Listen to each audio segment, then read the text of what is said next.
Bonjour à tous. L'objectif de cet exercice est de déterminer, suivant les valeurs de x, le signe du polynôme du second degré dont l'expression nous est fournie dans l'énoncé et qui est moins x carré plus 5x moins 4. Cette expression est la forme développée du polynôme et dans le cours, cette forme est généralisée avec ax carré plus bx plus c, où a, b et c sont des nombres réels. Notre premier travail consiste donc à identifier a, b et c, coefficients des puissances de x, dans l'expression qui nous est fournie. L'identification de ces coefficients nous donne ici a est égal à moins 1, car moins x au carré est égal à moins 1 multiplié par x au carré. B est égal à 5 et c est égal à moins 4. Cette identification étant faite, nous pouvons, dans un deuxième temps, effectuer le calcul du discriminant delta du polynôme du second degré qui nous est fourni. Nous pouvons fournir le calcul de delta en utilisant la formule de cours b au carré moins 4 multiplié par a multiplié par c. Par réinjection de ces valeurs dans la formule, nous obtenons donc que le discriminant delta est égal à 5 au carré, moins 4 multiplié par moins 1 multiplié par moins 4. Attention aux notations sur les copies de ce type de calcul. Effectivement, il ne faut pas oublier les parenthèses autour de moins 1 et de moins 4, car deux signes opératoires consécutifs du type multiplié suivi par un moins ne sont pas licites dans une écriture mathématique. Il faut mettre des parenthèses. Attention également à un calcul à la main trop rapide qui peut être délicat de cette quantité. Effectivement, dans le deuxième terme, nous avons 3 apparitions du signe moins. Et multiplicativement, nous savons que moins par moins va donner moins. D'où le résultat pour notre discriminant delta qui est 25 moins 16 qui est égal à 9. Il est alors important d'identifier dans quelle situation nous nous trouvons. Delta est égal à 9 qui est strictement positif.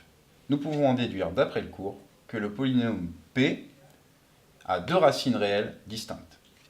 Ces deux racines réelles nous sont données par les formules de cours ci présentes. Après réinjection des valeurs de A, B et delta dans la formule associée à x1 et x2 respectivement, nous allons finir le calcul de chacune des deux racines. Attention à l'utilisation de la calculatrice ici, car sur certaines d'entre elles, il faut mettre des parenthèses pour que le numérateur soit bien divisé par 2 fois moins 1.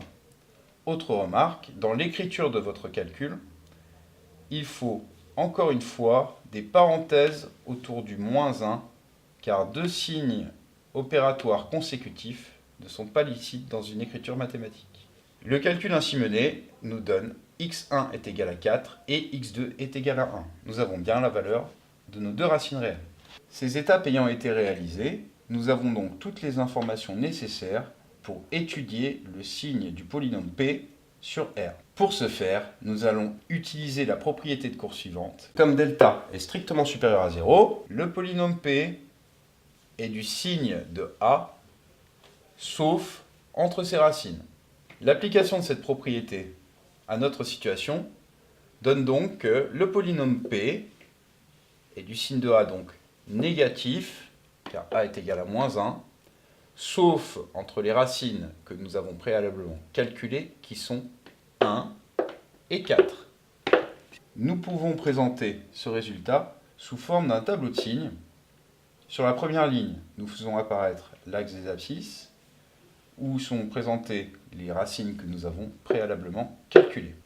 Sur la deuxième ligne, nous allons faire apparaître le signe de P de x. Et nous savons que P de 1 est égal à 0 et P de 4 est égal à 0 d'après le statut des racines préalablement calculé. La présentation de ce résultat dans notre tableau de signes nous donne donc que le polynôme P est négatif sauf entre ses racines, donc sauf entre 1 et 4 comme dit ici.